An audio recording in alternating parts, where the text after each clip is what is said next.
The YouTube mega movie channel CinemaSins created mainstream headlines recently with its Everything Wrong with video on Kong Skull Island, following a public response from the film's director, Jordan Vogt-Roberts. Discussing the video on Twitter, Vogt-Roberts was openly critical of its contents, expressing his dissatisfaction in a multitude of tweets. Despite the director's personal insight, however, a lot of people did not share his views, as fans of the channel have stuck by and defended it, dismissing the criticism as unjustified and excessive. In the end, both Vogt-Roberts and fans of CinemaSins have legitimate basis for their conflicting opinions, which is why I found the situation very interesting and wanted to examine it further, trying to use a point of view that most of us do not and likely will never have. What is it like to witness an Everything Wrong with video addressing something you worked on?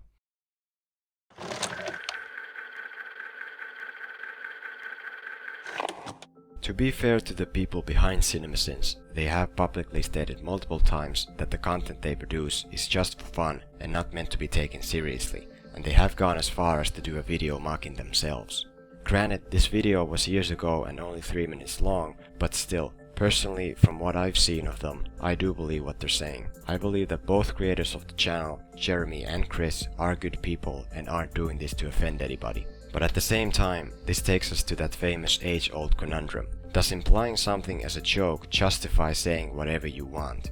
For the sake of argument, let's do a little experiment involving CinemaSins' recent Ghost in the Shell video. Imagine that you are a part of the team behind this movie, director, writer, actor, crew member. You worked on it very hard for years, and after a rocky release and already very opinionated criticism, some of it justified, some of it maybe not so much, the film finally comes out on Blu-ray and digital download, only for you to see things like this. When I saw Rupert Sanders was a part of this film, I was surprised, since by taking this job, there was no way of cheating on his wife with Kristen Stewart. God damn it, this movie's dialogue is worse than a freshman philosophy term written after 4 gravity bong hits. It's like this movie put Blade Runner, The Fifth Element, and Attack of the Clones in a blender, added Pop Rocks and Diet Coke, smashed it with a baseball bat, then f***ed it. Also, f*** this entire action scene, cutting not only the action up, but cutting between 2 different locations. Seriously, the original animated version of this movie went through several minutes long stretches with no dialogue and random city shots, but it was much less boring than watching this f***ing slog. If this consent protocol actually meant anything at all, this might have been pretty badass, but it never did. It just feels like pandering to the 5 people who like this. Maybe next time you can design me better. Also, maybe next time you could design me a little more culturally appropriate. This woman doesn't recognize her own daughter, which means Hanka changed Major's appearance to look more American, which is what evil corporations do when they want to make more money when they make movies. I mean, cybernetic humans. You gotta love how this movie explains how these characters are white, like it's not something the movie itself engineered. It's the evil fictional corporation, guys, not us. Don't blame the studio, that would just be silly. Whoop-de-doo! What does it all mean, Basil? Now, to be clear, you are allowed to have opinions and the right to express those opinions. You didn't like a movie for whatever reason, you can and should let the makers know, so that they can hear you and possibly learn from what you have to say. But there's a difference between justified criticism and just downright trashing someone's work for 17 minutes and then sharing that with millions of people. This is one of the key issues Kong director Vogt-Roberts expressed about CinemaSins, that their videos overstay their welcome for much too long.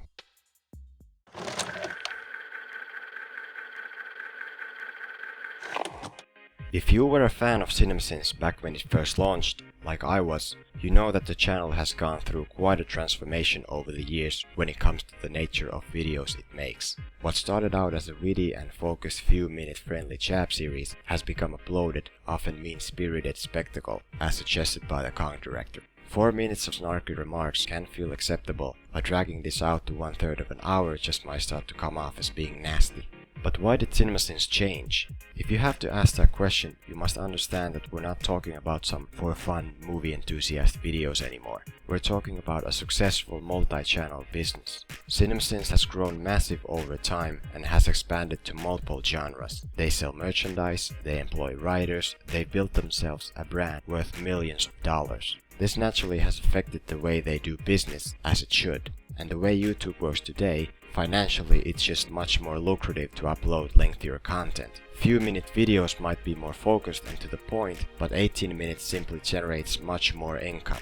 And there's nothing wrong with that. Earning money to support your family is honorable and understandable. But the issue this possibly creates, one that Vogt-Roberts was hinting at, is that it affects their content. Because CinemaSins has chosen to increase quantity, it might have had to compromise on other areas, like quality.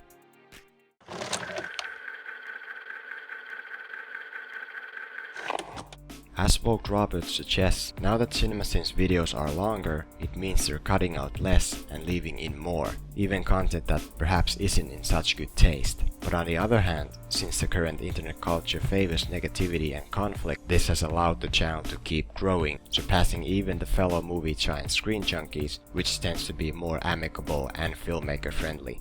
Aside from possibly seeming more mean-spirited, others believe that adding this much length has also decreased the overall integrity of the points CinemaSins makes, even going as far as to show this by shooting them down one by one.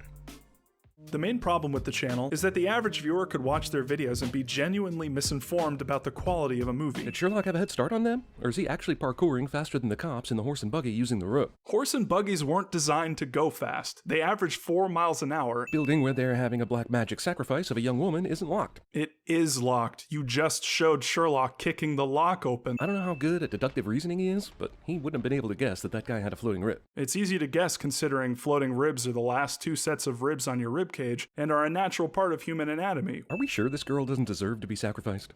What? I mean, we're sure this girl doesn't deserve to be sacrificed, so what gives with the sacrifice and Movie sins, aka jokey jokes. Forcing some dialogue so we all know this is Watson, which is totally necessary because anyone watching this movie couldn't have seen the movie poster, or trailer, or DVD cover that shows Jude Law as Dr. Watson. Just because some viewers may recognize an actor doesn't mean you should forego character introductions. Imagine if they did that with Sean Connery's James Bond. I need another 1,000. I admire your courage, Miss... Trench. Sylvia Trench. I admire your luck, Mr.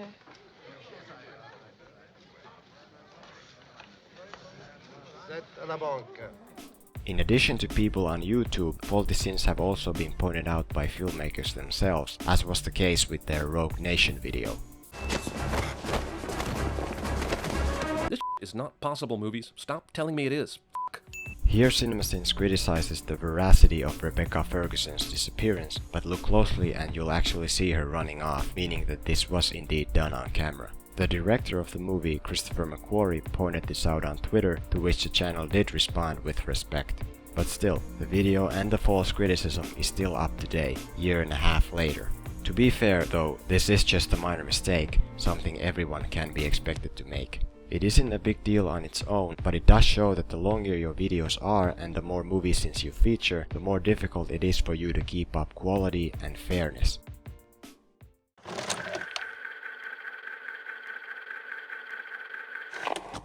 Even though the purpose of your content is to make fun of other people's work, there is a way to do it graciously and with intellect, as Screen Junkies has shown with its honest trailers. These videos might occasionally dig into movies pretty hard, but at the end of the day, the points they make usually always remain fair and reasonable, in a way that even the filmmakers themselves can enjoy the content. The line between being funny and being mean can appear very thin, however, as not even honest trailers can always stay true to their beliefs. Take for example the recent Amazing Spider-Man 2 entry, where they singled out writers Roberto Orci and Alex Kurtzman.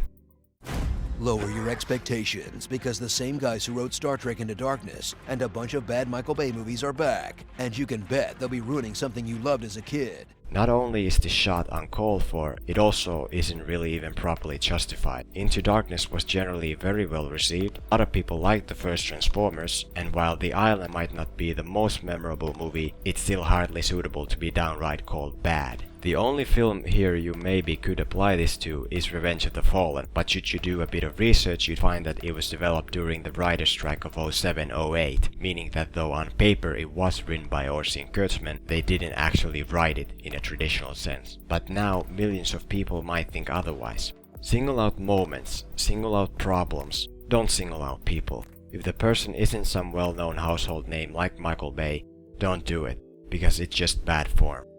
Due to the massive fan bases channels like CinemaSins wield, it does mean that they have to take some amount of responsibility and review the kind of content they put out. CinemaSins has expressed that their videos are meant just as innocuous banter, but this isn't mentioned anywhere in the videos themselves. If even a fraction of the millions of subscribers takes the content seriously, it might turn them off from buying the movie, hurting it and the people behind it financially. Especially in this case, since CinemaSins does show a large portion of the film from beginning to end. All in all, this ultimately comes down to the thing Vogt-Roberts was talking about, the quality of writing. And in CinemaSins' case, they have shown it's something they are capable of creating. We cling to memories as if they define us, but what we do defines us. Thanks, Batman. The scene you heard just now is great. It's funny, it's witty, and it's fair. This is good writing, appropriate for a channel with 7 million fans. This, however, is something you'd expect to hear out on an elementary playground. If, as a fan, I can give out just one suggestion: less this, more this.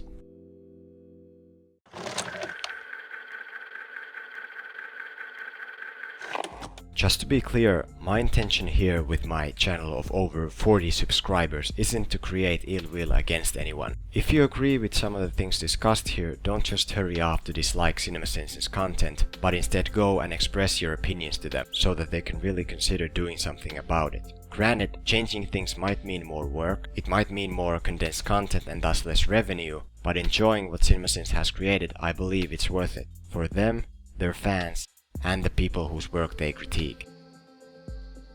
Let me know what you think, and as always, thanks very much for watching.